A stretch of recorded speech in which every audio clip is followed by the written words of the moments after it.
Le ferry se rapproche de Naoshima. On est le 19 août 2025 et je me suis fait embarquer dans un pèlerinage Summer Pockets. Le problème, c'est que j'ai jamais vu Summer Pockets. On était 3 potes en road trip autour de la Seto Naikai. Et l'un voulait un pèlerinage, moi je voulais voir une île, Naoshima faisait les deux. Alors non, en débarquant, j'ai pas ressenti ce que ressent Hailey en arrivant à Tori Shirojima. On sort juste du C106, on a fait plusieurs heures de trajet la veille, et moi je surveille surtout l'heure du dernier ferry. Le plan de la journée, c'est faire le tour de l'île à vélo. Et justement, en arrivant sur l'île, on est accueilli par 4 boutiques de location. Mais forcément, on va chez Fuyu-chan, celle avec les personnages de Summer Pocket en gros sur la façade. Et il faut reconnaître qu'ils sont bien préparés. On récupère une carte de pèlerinage papier avec tous les spots de l'île et les scènes associées. Ce que je savais pas encore, c'est que la boutique elle-même apparaît dans l'épisode 6. On a littéralement loué nos vélos dans un Seiichi. On s'élance sur la route en direction du premier spot, que je ne prends pas en photo.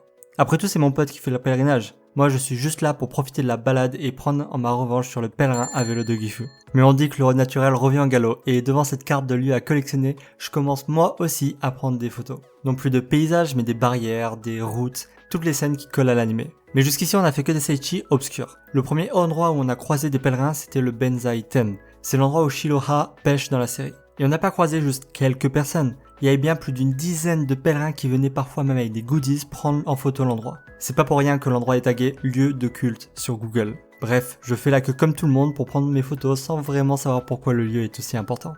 Et en fait, il y a une raison si tout le monde débarque en même temps, c'est que le chemin vers l'îlot n'est praticable qu'à marée basse. Tous les pèlerins de l'île ont la même fenêtre de tir. Nous, on a eu de la chance, mais vérifiez les horaires de marée avant de planifier votre journée. On continue notre route. On passe devant la plage de Gotenji, le port au sud-ouest de l'île, le sanctuaire Hachiman. Avec la flexibilité du vélo, on peut même passer par le barrage de Naoshima, où Shiroha et Hailey utilisent leur faux pouvoir pour essayer de faire venir les poissons. Une scène anodine en apparence, mais c'est celle que le directeur du jeu lui-même cite comme le premier moment où Shiroha laisse éclater ses émotions. Je suis toujours devant un guidé.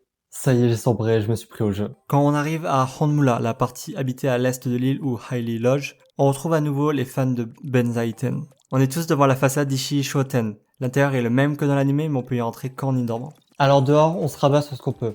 On est tous taqués sur le même pixel pour avoir l'angle parfait. Et avec du recul, c'est hilarant de penser qu'on est une dizaine à photographier un simple distributeur. Le nord de l'île, pas le temps. Et de toute façon, il n'y a rien à voir là-bas. À la place, on retourne vers l'ouest pour finaliser le pèlerinage. Les angles de rue, l'onsen. On passe même devant Iwata Confect, la boutique de la grand-mère Dao. Mais dommage, elle est fermée définitivement. Il ne reste plus que des affiches décolorées par le soleil derrière la vitrine. Enfin, il reste plus que. Ces goodies derrière la vitre, quelqu'un les a mis là, exprès. Mais ça, c'est une autre histoire. Comme on doit encore arriver à Totoli dans la soirée et qu'on a quasiment complété tous les spots de pèlerinage, on finit en prenant les dernières photos au niveau du port de Miyano-Ula, qui accueille Hailey au premier épisode. Mais on est obligé d'adapter les angles pour ne pas avoir la citrouille rouge à pois noirs dans le champ. La salle d'attente du ferry est pleine et on arrive de justesse à récupérer les dernières places. 500 000 visiteurs par an et pourtant on n'a croisé qu'une vingtaine de pèlerins. Vraiment à se demander qu'est-ce qui attire les gens à Naoshima.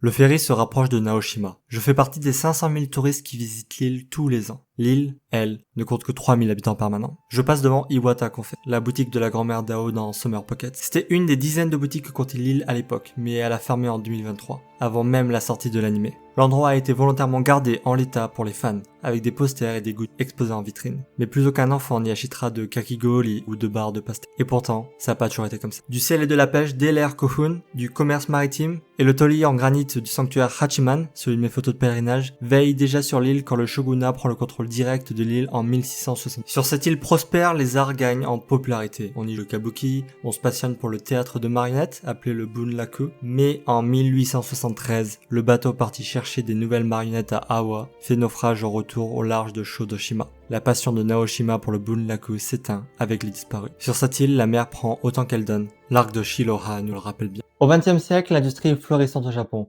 et ces fleurons cherchent un endroit où s'installer.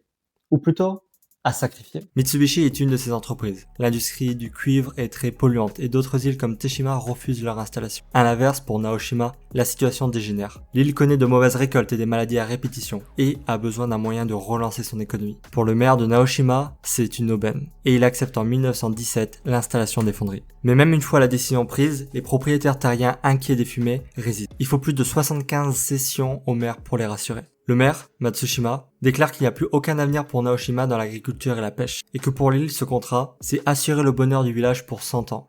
Et pour le maire de 35 ans, ce choix irréversible, c'est le prix de la prospérité de l'île. Et il tiendra parole dans les deux sens du terme. La fonderie, première en son genre en Orient, est construite au nord de l'île. Oui, le nord, là où il n'y a rien à voir. L'industrie prend en ampleur et Naoshima devient une île industrielle importante. Pendant 50 ans, le pari du maire est gagné. La population explose de 2000 à plus de 7500 habitants. Le niveau de vie des habitants améliore également. Un hôpital tout équipé, un cinéma dans la fonderie, les meilleurs salaires de la préfecture. Au point où quand l'État propose son aide aux îles isolées, la demande de Naoshima est refusée. C'est une île qui a tout, il ne lui manque qu'un pont. Le vrai lieu de culte, pendant un demi-siècle, c'est la fonderie. Elle rapporte 85% des impôts de la commune. Mais l'impact sur la nature, lui aussi, arrive comme le craignaient les opposants au projet. La pollution et les rejets de dioxyde de soufre ont pour conséquence de tuer la forêt dans la partie nord de l'île. Pourtant, la forêt dense des étés de Summer Pocket, où Ao récupère les Shichiesho, les mystérieux papillons, et où Umi disparaît régulièrement, cette forêt-là, elle existe bien aujourd'hui. Elle a été replantée, arbre par arbre, depuis l'après-guerre. Mais dans les années 60, la tendance s'inverse. Alors que la production augmente, les besoins humains diminuent. L'île perd près de 1000 personnes entre 1960 et 1905. En 1967, pour garder Mitsubishi sur l'île, un accord est signé pour construire de nouvelles installations, mais qui ne donneront pas lieu à de nouveaux emplois. L'usine n'est pas partie, elle a appris à tourner sans ses hommes. Pendant toute cette période, l'économie se concentre au nord de l'île. En 1966, pour relancer l'économie de la partie sud de l'île, c'est-à-dire les plages que j'ai longées en vélo, Fujita Kanko lance une station balnéaire appelée Mujinto Paradise. Et le succès est immédiat, jusqu'au choc pétrolier de 1973. Sur les ruines du paradis abandonné, quelqu'un allait retenter sa chance. Pas un industriel, pas un promoteur, un éditeur de manuels scolaires.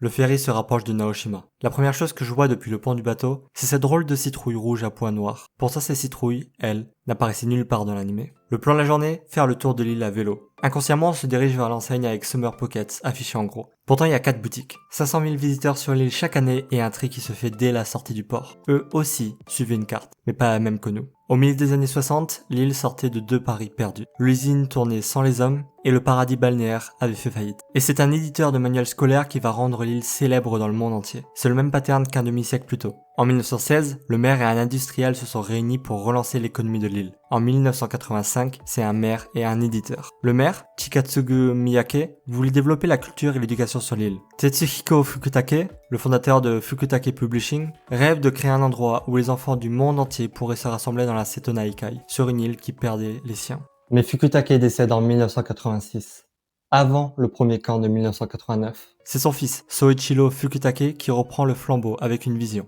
Redonner leur fierté aux habitants de l'île. En 1989, il fonde le camp dont son père rêvait. En 1992, la Beness House ouvre, un musée d'art contemporain où l'on dort. Dès 1994, la place de Naoshima en tant que musée à plein air est renforcée par l'introduction de la célèbre citrouille jaune à points noirs de Yayoi Kusama, le symbole de renaissance de l'île. L'anime l'a effacé de ses plans de Kotanji. Sur ma photo de la même plage, elle est pourtant bien là, au loin. Et moi, à l'autre bout de l'île, je cadrais pour éviter sa jumelle rouge. Chacun gommait de son cadre la moitié de l'île qui n'était pas la sienne. C'est à se demander si l'art et le pèlerinage sont compatibles.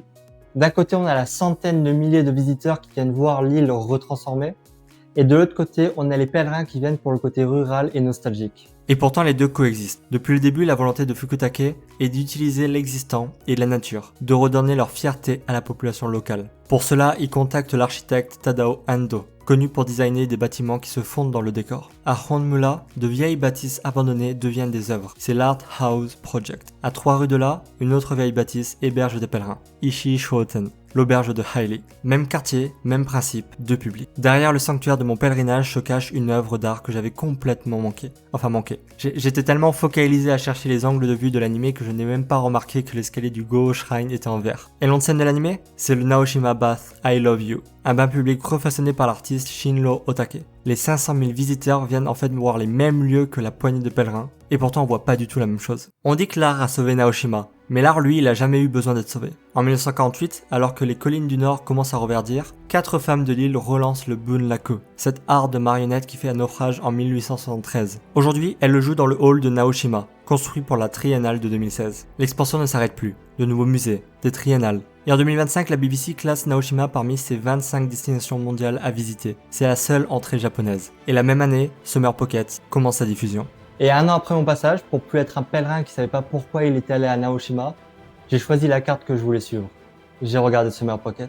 Le ferry se rapproche de Naoshima. Mais cette fois, c'est pas moi, c'est l'épisode 1. Un an après mon passage, un soir d'été, j'ai commencé à regarder Summer Pockets. Hailey descend du bateau et marche vers la ville. Et moi, je reconnais tout. Le port de Miyanohula, l'auberge Ishii Shoten, la boutique de confiserie Iwata Confect, et même la boutique de vélo Furuchan à l'épisode 6. Et dans l'opening, une fille marche sur une plage où j'ai fait la queue sous le soleil d'août, sans savoir à l'époque pourquoi ce lieu était important. Maintenant je le sais. Et pourtant je n'ai vu qu'une infime partie de l'île. J'ai pas vu le nord, j'ai pas vu les musées, j'ai pas dormi chez Hailey, et j'ai pas trouvé la lanterne qualifiée comme spot nécessaire par les pèlerins. Alors je compte bien y retourner un jour, et refaire la même journée. Encore et encore, jusqu'à obtenir ce que je désire. Et d'ici là, j'ai refait la carte du gérant de Furuchan en version interactive. Elle est sur myanimetrip.fr, le lien est en description. Pour que votre première boucle à vous soit meilleure que la mienne. Et vous, quand est-ce que vous prendrez le ferry pour Naoshima ?